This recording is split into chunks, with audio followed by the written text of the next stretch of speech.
नमस्कार मित्रांनो, मी अस्मिता तुमचं मनपूर्वक स्वागत करते. आज मी तुम्हाला एक छोटासा प्रश्न विचारू इच्छिते.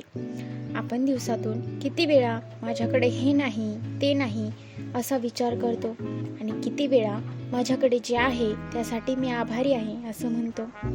बहुतेक वेळा आपण नसलेल्या गोष्टींचा विचार करत राहतो आणि जे आपल्या आयुष्यात आधीपासून आहे त्याची किंमत विसरून जातो. एक छोटी गोष्ट आहे का? 2 मित्र एका बागेत फिरत होते. पहिला मित्र सतत तक्रार करत होता, माझ्याकडे मोठं घर नाही, महागडी गाडी नाही, भरपूर पैसा नाही. दुसरा मित्र शांतपणे हसला आणि म्हणाला, आज सकाळी आपण दोघेही स्वतःच्या पायांनी चालत इथे आलो.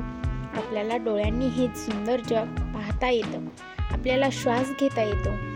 आपल्या आयुष्यात आपली माणसं आहेत, यापेक्षा मोठी संपत्ती अजून काय असू शकते? त्या क्षणी पहिल्या मित्राला जाणवलं की तो ज्या गोष्टी मिळाल्या नाहीत त्याच्या मागे धावत होता, पण ज्या गोष्टी त्याच्याकडे होत्या त्यांची कधीच कदर केली नव्हती.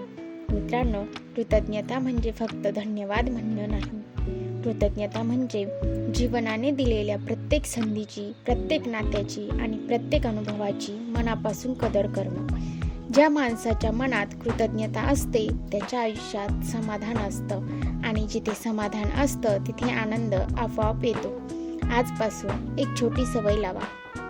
रोज रात्री झोपण्यापूर्वी 3 गोष्टी लिहा किंवा मनात आठवा ज्यासाठी तुम्ही आभारी आहात. कदाचित ती तुमची आई असेल, तुमचे वडील असतील, तुमचे मित्र असतील किंवा आजचा एक चांगला दिवस असेल. लक्षात ठेवा, ज्याला जे आहे त्याची कदर करता येते त्यालाच आयुष्यात आणखी चांगल्या गोष्टी मिळतात. चला, आजपासून तक्रारी कमी करूया आणि आभार जास्त मानूया. पुन्हा भेटू एका नवीन प्रेरणादायी विचारासह. तोपर्यंत व्हिडिओ आवडला असेल तर लाईक करा, शेअर करा, सबस्क्राईब करा.